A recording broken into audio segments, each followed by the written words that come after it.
The first thing that I feel is that I loved your mother.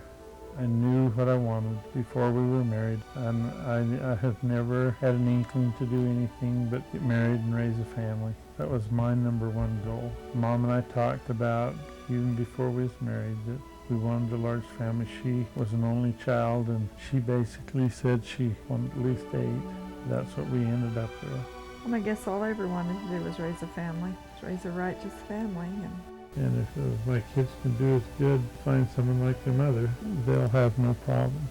And Dad always tried to make me happy too. Sometimes when we had real financial struggles, we'd put on a candlelight dinner and make it look nice. And I think it's the little things in life. That's that little bit of sugar that you've got to have.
Of a white Christmas,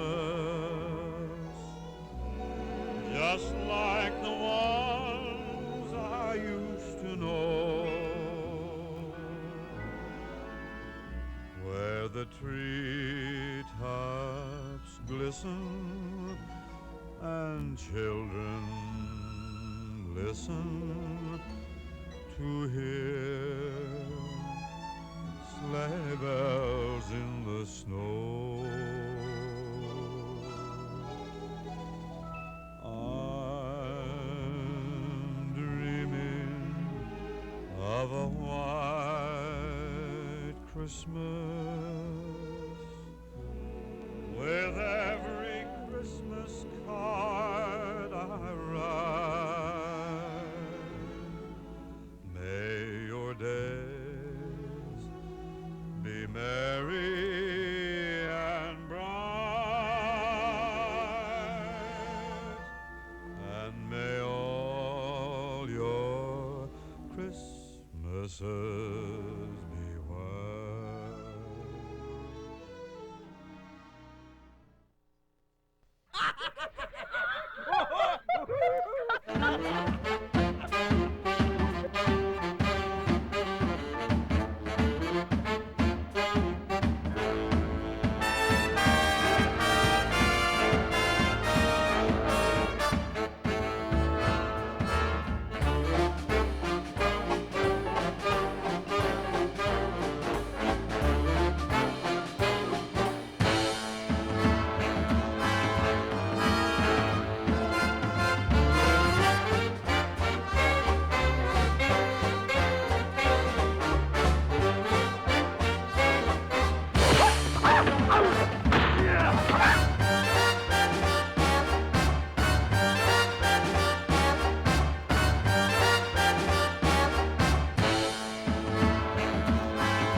I was born in 1936 in Tremont, Utah.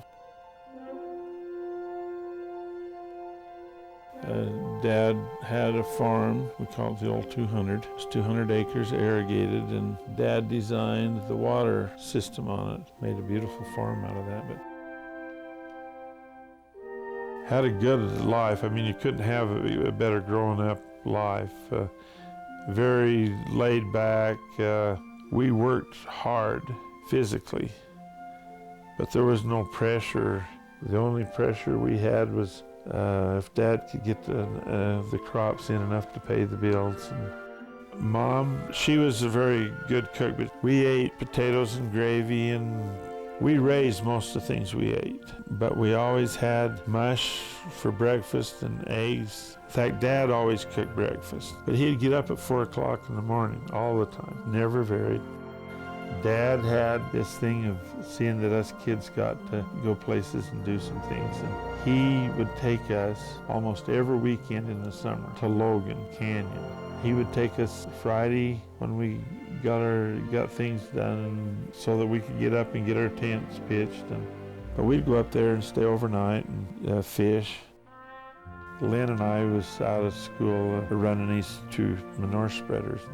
Lynn was on the old tractor, and as I ran by him, anyway, I was waving and doing what kids do, and ended up tipping this tractor manure spreader upside down in a big drain ditch full of water, clear upside down. And of course it dammed the water off and backed it up. And I was in the first grade, by the way. As it went over, I got thrown off or jumped and got out of the way. And anyway, I walked out to tell Dad what I'd done. And I'll never forget when Dad seen this tractor upside down in the ditch. He just grabbed me and hugged me, and he had the tractor there, and he pulled it back up and got it straightened up, and I didn't want to drive it again. I just said, because I felt real bad about it. It's brand new.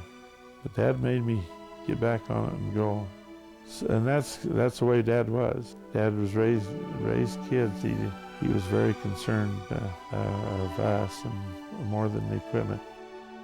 Mom always put up a lot of fruit. 10 bushel of peaches, 10 bushel of apricots, 10 bushel of pears, tomatoes, 10 bushel.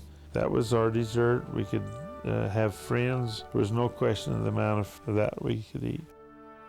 Dad and Mom was very religious. Dad never missed church. Him and Mom always went to church. We always went to church.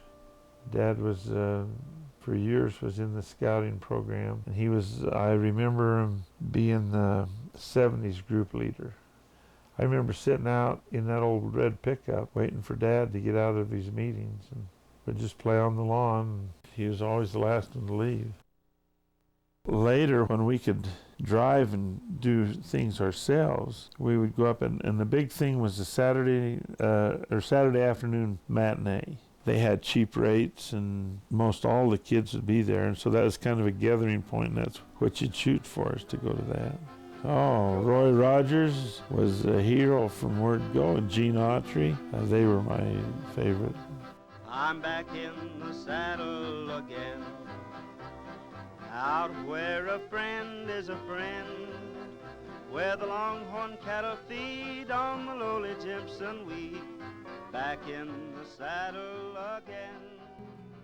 Dad got on a kick of going to Yellowstone, and he'd always borrow Uncle Colin's boat, and we'd pull that boat to use for a trailer to put our stuff in, and we'd just use the oars to get out in the lake, and we'd go up there and we'd always get our limit of fish, and we'd spend a week or so up there.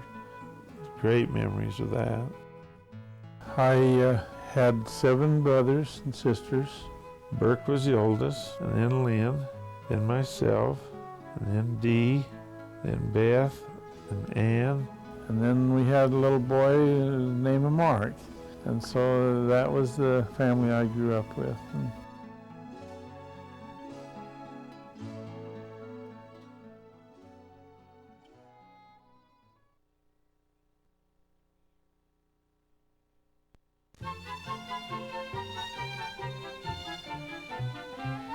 How much is that doggy in the window? The one with the waggly tail. How much is that doggy in the window?